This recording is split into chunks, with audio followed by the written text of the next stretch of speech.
लेकिन जब कुसंस्कारों में जैसे टीना डाबी जैसी आईएएस जो एक गंदे लड़के कश्मीरी युवक के साथ में फंस गई, मुश्किल से जान बचा करके आज बाड़मेर में कलेक्टर है, वो लड़की बस केवल आकर्षित हो गई कि दूसरी रैंक इसकी, फर्स्ट रैंक मेरी है। लड़के से हाथ मिला लिया, कश्मीरी मुस्लिम था, नाम थोड़ा भूल रहा हूं उसका, आपको ज्यादा ध्यान है, अजहर है कुछ ऐसा था, हाँ, उससे हाथ मिला लिया और वो दुखी होकर के अपनी जान बचा कर मुश्किल से भागी है। इसलिए अपने संस्कारों को आप पढ़े नहीं पढ़े, मैं बहुत बड़ी बात कह रहा हूं, ये केवल जीवन यापन करने वाली पढ़ाई है। तो जीवन यापन तो वो भी कर रहा है जो आपका भाई ढकेल लगा करके कर रहा है, आपका भाई बेलदारी करके कर रहा है। अच्छा बेलदार भी मुझे एक मिला जो दैनिक अपना अच्छा काम करता है, उसको रोजाना काम मिलता है 5 लाख। और इस प्रशिक्षण में भाग लेने वाली हमारी प्रिय बहनें, देखिए ये बौद्धिक सत्र है, कोई ना कोई आता होगा और किसी न किसी विषय को लेकर के चर्चा करते होंगे। तो रोजाना के कार्यक्रम में आज में कुछ थोड़ा सा परिवर्तन है। एक व्यक्ति आता है और वो विषय रखता है, इसको कहते हैं बौद्धिक या भाषण कह सकते हो, स्पीच कह सकते हो। लेकिन एक होती है वार्ता। संस्कार अपने जीवन में कितने मूल्यवान है, बिना संस्कारों के हम अधूरे हैं। तो इसके 2-3 पार्ट करेंगे अपन। आप सबको बोलना, पहला जब जो भी बोलेगा वो खड़ा होगा, प्लीज बात मत करो बेटा, अपना नाम बोलेगा, कौन सी कक्षा में पढ़ते हैं, वो पढ़ाई करते तो पढ़ाई, को काम करते तो काम, और उसके बाद उत्तर देना। तो विषय से पूर्व में 2-3 बातें और पूछ रहा हूं। कब शुरुआत है? 1 जून से। अपना गेम को आपके चहुमुखी विकास के लिए, ऑलराउंड डेवलपमेंट के लिए, आप सब तरह से विकसित हो, उसको सोच करके। और मैं तो कहूंगा आपकी 50 रुपए रजिस्ट्रेशन निःशुल्क टाइप ही है, बिल्कुल कुछ भी नहीं है। तो मैनेजमेंट ने और उनकी एक टीम ने, जो चिंतन करने वाली टीम है, उसने सोचा कि बालक गर्मियों में या तो मामा के जाते हैं, बुआ के जाते हैं, यहां से भी फ्री हो जाते हैं, उधर से भी फ्री हो जाते हैं, और बालक बिल्कुल पटरी से बाहर हो जाता है। इसलिए 1 महीने उनको 3 घंटे अच्छे अच्छे रचनात्मक कार्यक्रमों के माध्यम से बांधे रखना। बेटा 1 तारीख का मतलब आज हो गई, आज 4 1 2 3 4 दिन हो गए। तो 4 दिन में ये भी आपका सत्र पूरा हो गया लगभग, ये भी पूरा होने वाला है। कैसा लग रहा है? तो लंबा भाषण नहीं देना, 1-2 बात बतानी कि ये चीज हमें अच्छी लग रही है, तो वो दूसरी बहन खड़ी होकर के वो बात नहीं बताए, उसके अलावा कोई दूसरी हो तो बताना, उसको रिपीट नहीं करना। तो कोई भी बोले, बोलिए, तो बोलना सीखना, प्रेजेंटेशन, अपना विषय रखना। जो बालक आज छोटे होकर के बोलेंगे वो आगे चल के आईएएस बनेंगे, विदेश में अपना विषय रखेंगे, देश में अपना विषय रखेंगे, कहीं सचिवालय में अपना विषय रखेंगे। तो वो तभी है छोटे छोटे हम जैसे मंचों के माध्यम से हम बोलना सीखें। तो प्लीज करिए स्टार्ट, कोई भी खड़ा होकर, हाँ हिम्मत करिए, शाबाश, ताली एक बार जोरदार। नाम बताना और अपनी क्लास बताना। मेरा नाम पायल और मैं अब क्लास 12th में आई हूँ। ठीक, मुझे यहाँ की अनुशासनता बहुत अच्छी लगी। यहाँ का नाम सबका आपसी मेल, आप सबसे इज्जत से सम्मान से बोलना सबसे अच्छा लगा। बहुत बढ़िया, ताली बजाओ एक बार। एक बोल चालने का जो अपना तरीका है वो बहुत अच्छा है।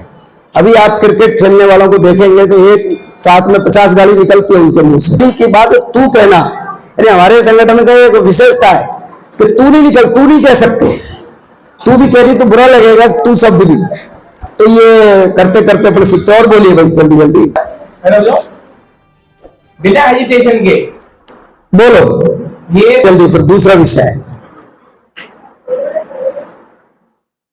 देखो आता सब है आप कहें, यही साथ उसको कह नहीं पाते आप। बोलो शाबाश, बोलो।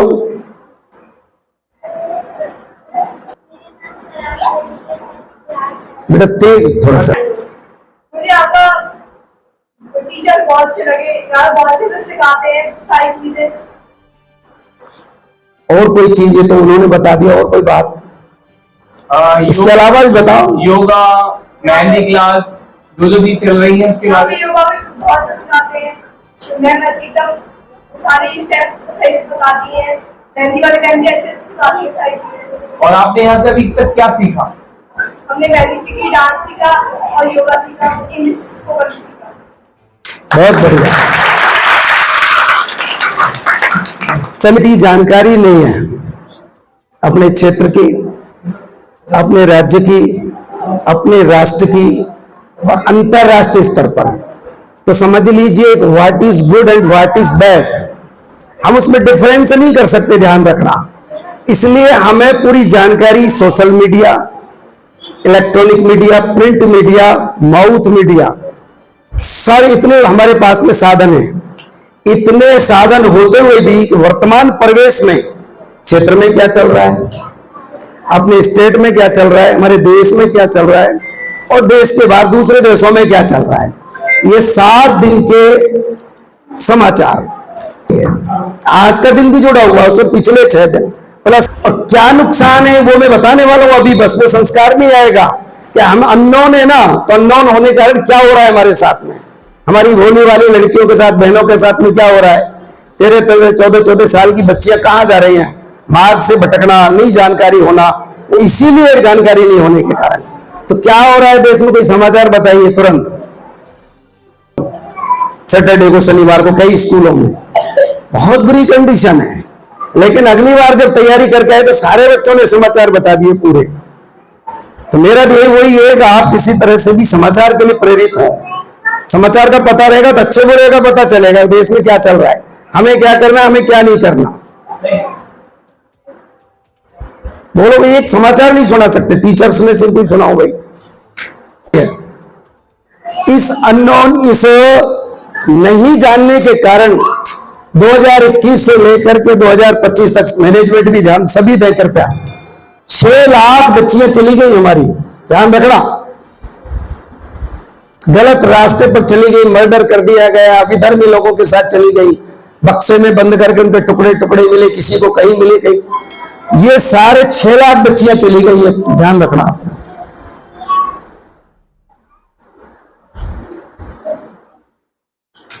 तीसरे बिंदु पर आता हूं मैं, मूल बिंदु जो इनसे, what do mean by etiquette, sacrament, कुछ भी कह सकते हैं, शिष्टाचार से, संस्कार से क्या तात्पर्य है, क्या समझते हो आप लोग, संस्कार का मतलब क्या है।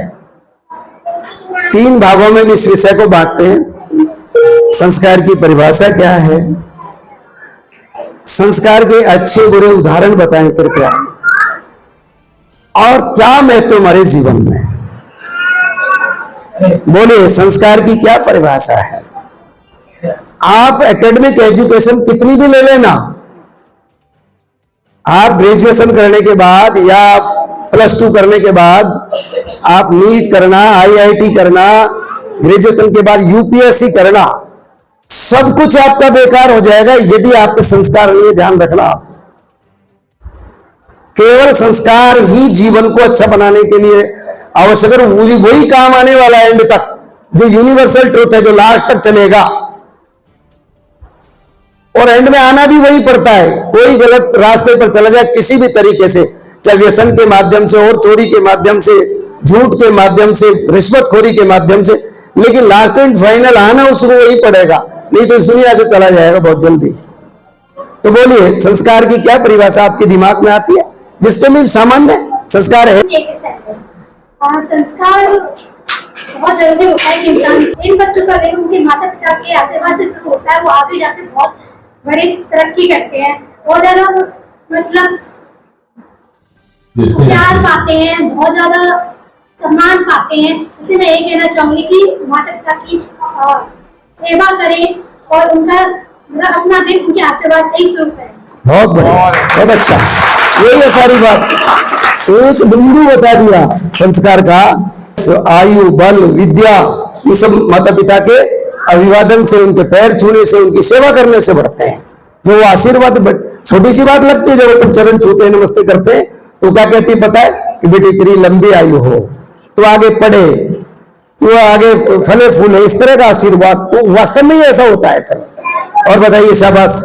आप बता बढ़िया क्या क्या करते हैं घर पे उसके अलावा सब बताइए उसके बाद आप बताएं। आपका नाम बताइए भूलेगा।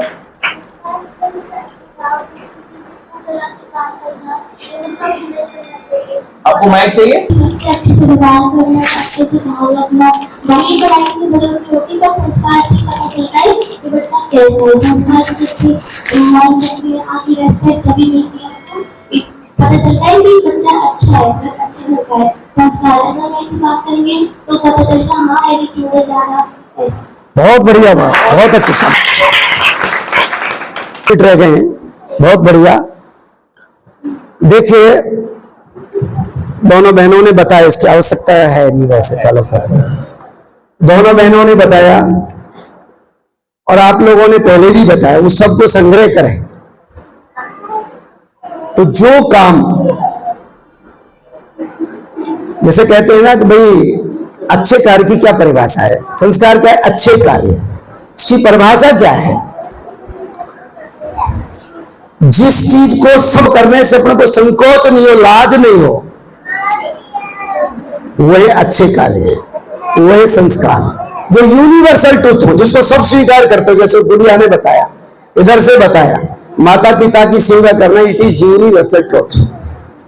उन्होंने बताया अपना व्यवहार, हमारा व्यवहार अच्छा होगा तब हम सामने से भी उम्मीद करेंगे कि वो भी हमारे साथ अच्छा व्यवहार करेगा।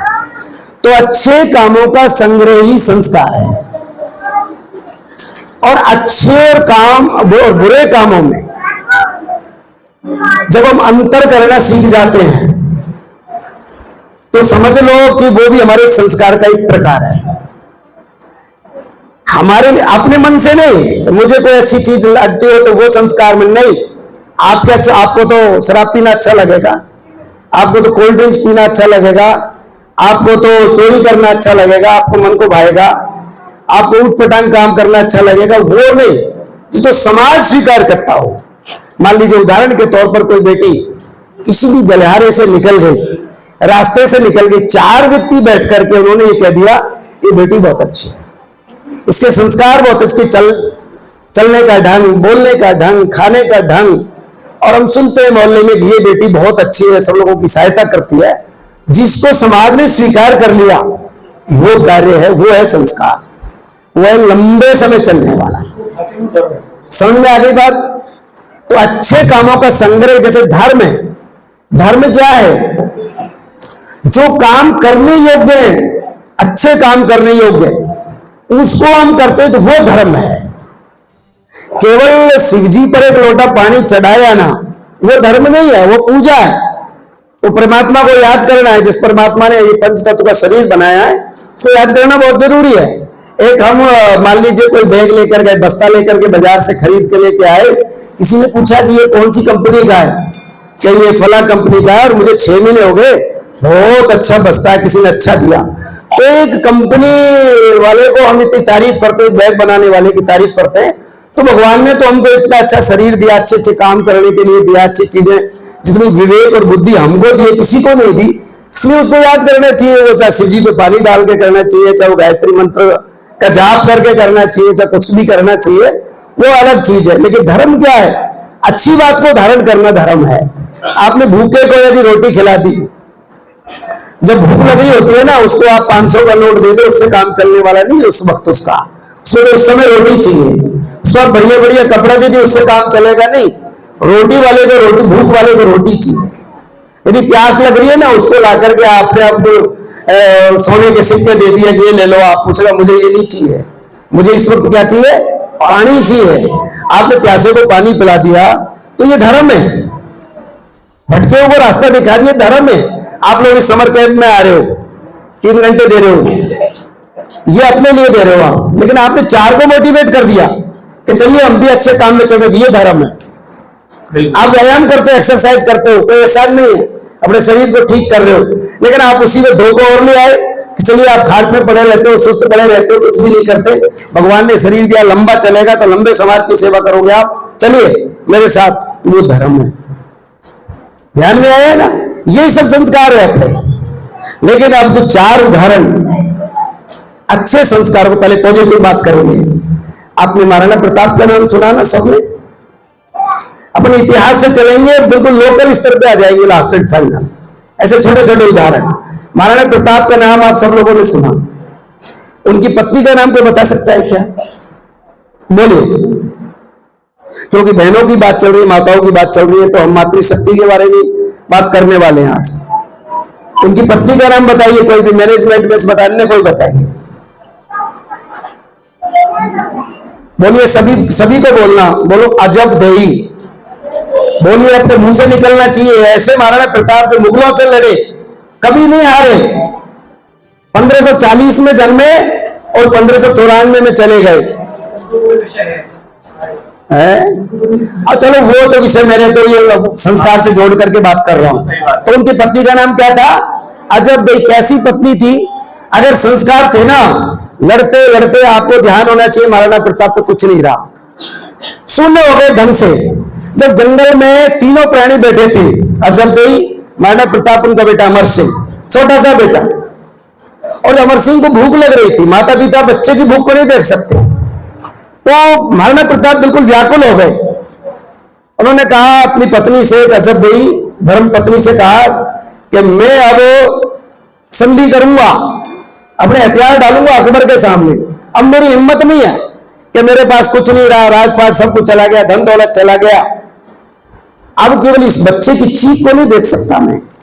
छोटा सी घास की रोटी बनाई, उसको भी बुलाव डाले करके भाग गया, कुछ नहीं बचा। तो कुल मिला करके मैं उस महिला की बात बता रहा हूं। उस अजय देई ने क्या कहा, आप सुनिए जरा। किस कायर व्यक्ति के साथ मेरी शादी करा दी? आप एक अकबर जैसे व्यक्ति से हार मान लिए, ये बच्चा मरे तो मर जाए, भूख से इसकी चिंता नहीं है, लेकिन पूरा क्षेत्र बचेगा अगर आप उठ खड़े हुए थे। और महाराणा प्रताप की आंखें खुल गई और फिर उसको, कौन थे वो सेठ? भामाशाह जैसा व्यक्ति मिल गया और उसने इतना धन दे दिया, 7 साल भी आपकी फौज खाए, आप लड़ाई लड़ो तो धन की कमी नहीं आएगी। तो हिम्मत ने खड़ा कर दिया। ऐसी थी अजब देई। ये थे संस्कार माता पिता के। अब थोड़ा नीचे उतर के आएंगे। आपने कोरोना काल देखा, कितना कठिन था, सबने देखा। मेरे हिसाब से किसी और छोटे बच्चे ऐसे है नहीं जो कोरोना काल नहीं देखा होगा, बड़े बड़े ने सबने देखा।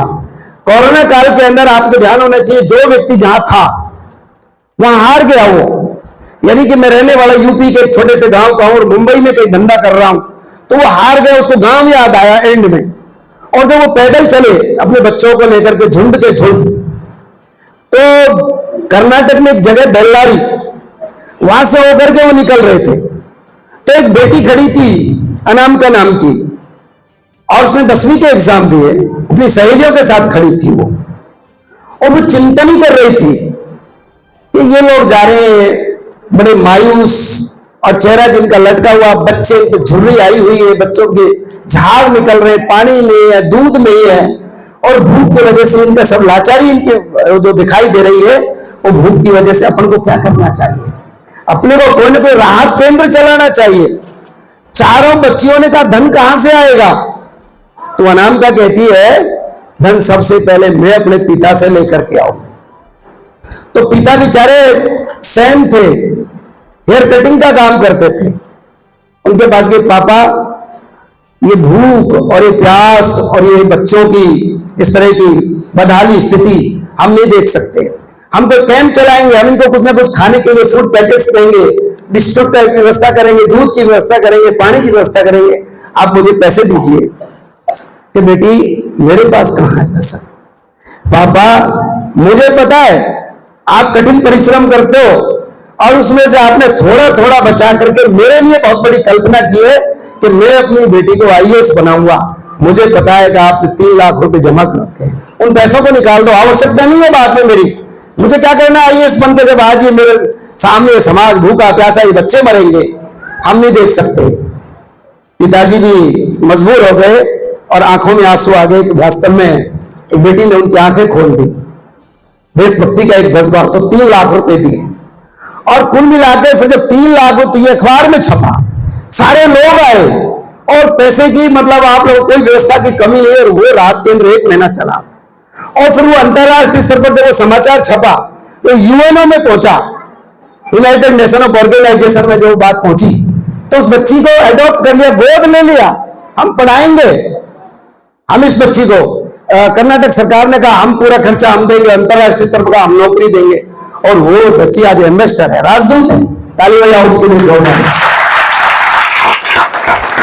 ये संस्कार की बात। और नीचे उतरेंगे, नदबई की एक बेटी, ससुराल है आपके राजगढ़ के अंदर, और उसके खास उसके एक भाई मात्र, और उसकी शादी जब कार्ड उस पर गया, भाई लेने गया, साफ मना कर दिया, मेरे सास ससुर दोनों खाट पर हैं, उनका मल मूत्र त्याग सारा मुझे कराना पड़ता है, उनके भूख प्यास सब, रोटी भी मुझे अपने हाथ से निवाले देने पड़ते, मेरे लिए ये भगवान है। पहले मैं इनकी सेवा करूंगी, उसके बाद शादी में नहीं जा पाऊंगी। ये होते संस्कार। तो बेटे ये मैंने कुछ पॉजिटिव उदाहरण रखे आपके सामने, तो समय की बहुत मर्यादा है, मैं 2 मिनट में अपनी बात को समाप्त करूंगा। अब कुछ नेगेटिव उदाहरण है जिनसे हम बहुत आज पूरा अखबार रचा हुआ आता है, और इतने नकारात्मक समाचार आते हैं जो हमारे जीवन को झकझोर देते हैं। अभी नया कांड आपने सुना, ऑपरेशन सिंदूर का नाम तो सुना ना आपने, पूरा देश उसके साथ खड़ा है। आज देश चाह रहा है कि पाकिस्तान का नक्शे से नाम मिट जाना चाहिए, और उसमें हमारी एक बेटी, ध्यान है आपको, कौन बोलो, ज्योति मल्होत्रा, सुना आप लोगों ने? दिल्ली की बेटी, क्या काम किया उसने बताओ, क्या गलत काम किया उसने? अरे उसने जासूसी की, हमारे सारी रिपोर्ट भारत की कहां दी उसने? पाकिस्तान को दी, वो देशद्रोही। तो एक बेटी जो कहीं अच्छे संस्कार में जानी चाहिए, जो अनामिका बननी चाहिए, अभी जो उदाहरण बताया मैंने, जो अजंतई बननी चाहिए, और वो हमारे लिए कुख्यात होकर के, और उस सारी सीक्रेसी हमारी दी वहां के ISI को, वहां के पाकिस्तान की सरकार को।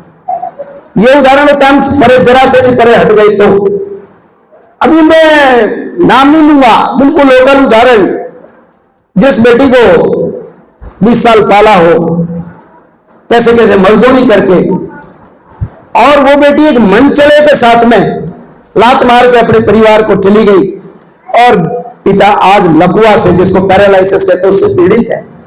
सिर्फ उसकी जो उसने एक दुस्साहस किया और गलत काम किया उसके कारण। ये होते हैं पटरी से बाहर जाना। अभी आपने उदाहरण सुना दिल्ली का, कल का, महक नाम की लड़की, ये हमारी संस्कृति नहीं है, ध्यान रखना है, बॉयफ्रेंड और गर्लफ्रेंड, ध्यान रखना, ये पाश्चात्य संस्कृति है। हमारे यहां तो मातृवत परदारेषु, ध्यान रखना, हंसने की बात नहीं, चिंतन करने वाली बात है। आप स्वयं उसको एब्जॉर्व करें और बताएं दूसरों को। हमारी वो हरनारायण जी रोजाना शाखा में जाते हैं, हमारे परिवार की शाखाएं लगती है, हमारी माताएं बहनें आती है, बेटी आती है हमारी उसके अंदर, तो उसमें अपन बोलते मातृवत परदारेषु, पराई स्त्री को माँ बहन बेटी जैसा समझना। केवल जो 7 फेरे डाल के आई है, जो व्यवस्था करके, जो माँ बाप ने जो शादी की है, वो केवल वो हमारी पत्नी है, बाकी उसके अलावा हमारे क्या संबंध है? जो हमारे बराबर का, वो भाई है, छोटा है, बेटा है, बड़ा है, पिता है। और ऐसे ही हमारे लिए उल्टा, जो वो लड़कों पुरुष के लिए है, जो छोटी है वो बेटी जैसी है, बराबर की है, बहन जैसी है, बड़ी है, माँ जैसी है। जब ये संबंध हम सीख जाएंगे ना, तो कोई अनर्थ नहीं होने वाला, ध्यान रखना आप। कोई जरा मिर्जा कांड नहीं होगा, कोई यशरी कांड नहीं होगा, कोई श्रद्धा कांड नहीं होगा, ध्यान रखना। इसलिए निवेदन है मेरा आपसे कि जो चीज हमने दूसरे संस्कृति से, और तो संस्कृति ही नहीं है, खैर वहां संस्कृति नहीं कह सकते हम उसको, वहां तो कोई रीति रिवाज परिवार कुछ है ही नहीं। एक बालक को ये पूछो तेरे पिता कौन है, तो उसको नहीं पता मेरे पिता कौन से नंबर के, कौन कहां रह गए। ये संस्कृति में पलते ही क्या? हमारे यहाँ संस्कृति नहीं है, हमारे तो एक माँ बाप जीवन भर रहते हैं। तो उस संस्कृति के पले हुए हम और आप लोग, तो अभी आपने देखा होगा, जिसकी बात बता रहा हूं, दिल्ली के अंदर मैं वो बॉयफ्रेंड ने बुला ली, और वो बिल्कुल निर्जन वन था, वहां बुला ली उसको। कोई आपसी, क्योंकि जो इस प्रकार के काम करता है वो गलत अच्छे काम वाला व्यक्ति नहीं होता, वो तो केवल बहकने वाला, उसको कोई नहीं पता कि इसके क्या परिणाम होने वाले। जो मैंने पहले बताया, यदि आपको यही नहीं पता आपके विवेक से अच्छा क्या है बुरा क्या है, what is difference between good and bad, अच्छे बुरे के अंदर अंतर क्या है, जब ये नहीं समझ पाएंगे ना, तो आप कुछ नहीं, ऐसे भोली वाली बच्चियां जाती रहेंगी जीवन भर। तो मेरा आपसे आग्रह, तो वो उस लड़की के साथ में क्या हुआ, उसको उन्होंने चाकू से मारा, चाकू से वो नहीं मरी तो गला घोट दिया और लास्ट में आग लगा दी उसको। और माँ बाप को भी पता था कि वो अपने बॉयफ्रेंड के साथ में जाती होगी निश्चित रूप से, क्योंकि माँ बाप भी आज घुटने टेके हुए हैं बच्चों के सामने, वो भी कुछ नहीं कह सकते। उन्होंने फोन किया उस बालक को, बालक बहकाता रहा, कहता रहा ये है वो है, आई और ये नहीं आई। आखिरकार पुलिस ने उसको पकड़ लिया, जब उसको धमकाया तो सारा कांड बता दिया। ये स्त्री कांड आपने सुना कोलकाता का, बच्ची बहक गई एक मुस्लिम लड़के के साथ में, और उस लड़की को पता भी चल गया कि मैं गलत जीवन में आ गई हूं, लेकिन जैसे तैसे भाग करके और उसी की रिपोर्ट कराती है और पुलिस में वो लड़का पकड़ा गया, 2 साल बाद छूटा, और फिर वो लड़की बहक गई, फिर उस लड़के के साथ चली गई, फिर उसके टुकड़े के कुत्तों के सामने डाल दी। ये स्त्री कांड हुआ आज से 6 महीना पहले। श्रद्धा कांड आपने सुना ही था, इसके टुकड़े कर करके फ्रिज में रख दिया, आपको ध्यान में एक टुकड़े को फेंक के आया। कितने कांड, निर्भया कांड सबसे पहले जिससे पूरा देश जाम कर दिया, स्थिर कर दिया, कहीं कैंडल मार्च छोड़े, क्यों वो 1 बजे रात को कहां गई, अपने बॉयफ्रेंड के साथ में। अब बॉयफ्रेंड के साथ में रात्रि को 1 बजे नहीं जाती थी, घटना नहीं घटती। भाई जैसा संबंध होता, भाई होता, बेटा होता, तो वो 1 बजे जाती ही नहीं।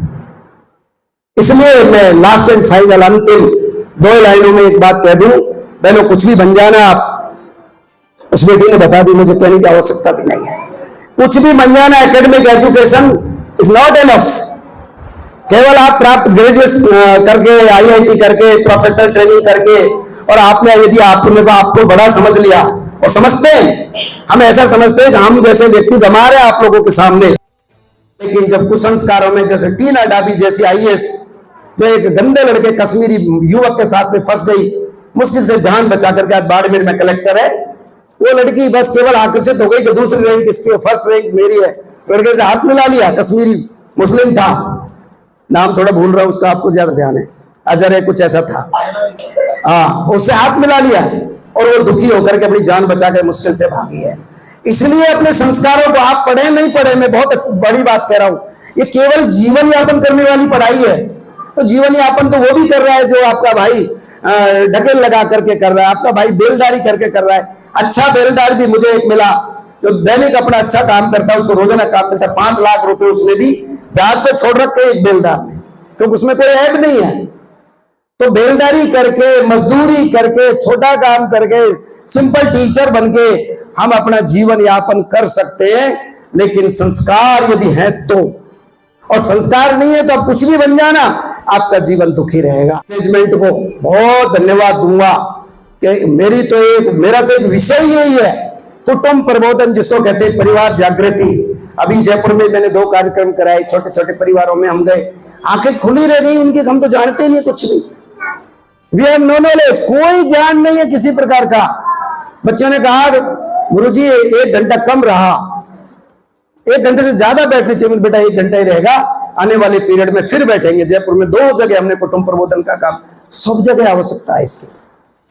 इसलिए भाई साहब ने जो एक समर कैंप लगा करके इन बच्चों को ऑलराउंड डेवलपमेंट के लिए मोटिवेट किया, हम उनके आभारी हैं, धन्यवाद के पात्र हैं। वो इस काम में सतत ये काम, लेकिन आप ध्यान रखना, कोई पेड़ लगाना है आपको और फोटो खिंचवा ली और पौधे अखबार में आ गया, उससे काम नहीं चलेगा। उस पेड़ का पूरा ध्यान रखना, पानी खाद वगैरह से जब वो वट वृक्ष हो जाए, जब उसका पीछा छोड़ना। तो मेरा निवेदन है कि आज इन बच्चियों के साथ में जो ये समर कैंप के माध्यम से जो संस्कार दिए जा रहे हैं, ये थोड़ा लॉन्ग पीरियड चले, लॉन्ग टर्म चले, फिर देखो इसके परिणाम। हमने गाड़ियां लोहारों में काम शुरू किया, आज 2 बेटियां कॉलेज में पढ़ रही हैं उनकी, और ऐसे अच्छा विषय रखती हैं। वो आएगी हिना, एक दिन उसको बुलाऊंगा, उसके अनुभव कथन कहने के लिए उस हिना को बुलाने वाला हूं मैं आपके बीच में, जिनको कोई स्वीकार नहीं करता था, लेकिन ये नारायण जी बैठे, इन्होंने साक्षर किया उन बच्चियों को। ड्रॉप आउट बच्ची थी, सीधी 6 में उनका एडमिशन कराया, 12th करके आज कोपा से ITI कर रही हैं, इससे क्या नाम है आपके कलावता ITI से। तो इसलिए आपने भी धैर्य से सुना, पर मैं एक अंतिम निवेदन, जब आप खड़े हो इस वर्ष से, तो कोई ना कोई बात अपने जीवन में जो लाभकारी हो उसको लेकर के उठना, कि नहीं मैं अब तक झूठ बोलती थी, मैं झूठ नहीं बोलूंगी, अब तक माँ बाप को धोखा देती थी, वो धोखा नहीं दूंगी, एकेडमिक एजुकेशन में मेरी कहीं कमी रही होगी उसको पूरा करूंगी, कोई न कोई रानी लक्ष्मीबाई, किसी ना किसी माँ सीता, दुर्गा, गार्गी, अनसुईया, किसी न किसी की कहानी पढ़ती रहूंगी, जिससे मेरा मनोबल बढ़ता रहेगा, मैं रास्ते से नहीं भटकूंगी।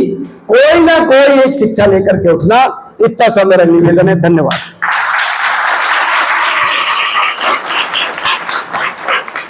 प्यारे बच्चों, राधे राधे। कल सिखाया था ना सबको क्या बोलना है? राधे राधे। आज रमन जी भाई साहब ने आपको संस्कार और चरित्र की जो परिभाषा समझाई है, वो हर जीवन में उतर जाए और हर बच्चों की समझ में आ जाए और हर बच्चे उस संस्कार को अपनाएं, तो उनका जीवन सुधरा ही नहीं, बहुत ऊंचाई पर पहुंचेगा। साथ साथ चरित्र का जब विकास होता है, तो चरित्र खुद के साथ साथ अपने परिवार को विकास करने में भी सक्षम रहता है। और आप देखिए कि परिवार एक नहीं, हमेशा दो रहते हैं। एक परिवार ये, एक परिवार जब आप यहाँ के उस घर में जाओगे। जब आपके चरित्र इतने सुदृढ़ और अच्छे होंगे, तो इस परिवार के साथ साथ उस परिवार का भी हमेशा ही उपकार और चीजें बढ़ती ही जाएंगी और वो रुकेगी नहीं। और जैसा कि आज भाई साहब ने संस्कार के बारे में समझाया, आज मेरा भी एक संस्कार बना है कि जैसे कहा कि एक पेड़ लगाओ। पेड़ लगाना ठीक है, अच्छी चीज है, लेकिन पेड़ का ध्यान रखना रोज पानी, खाद, जब तक वो बड़ा ना हो जाए, इतना बड़ा हो जाए कि वो अपना ध्यान खुद रखने लगे। इस तरह जब मैंने ये कैंप चालू किया है, तो आज मैं चाहूंगा, आज मैं संस्कार मैंने बना लिया कि आपका साथ मैं नहीं छोड़ूंगा जब तक आप अपने पैरों पे खड़े ना हो जाओ। बहुत बहुत धन्यवाद हमारे अतिथि रमन जी भाई साहब।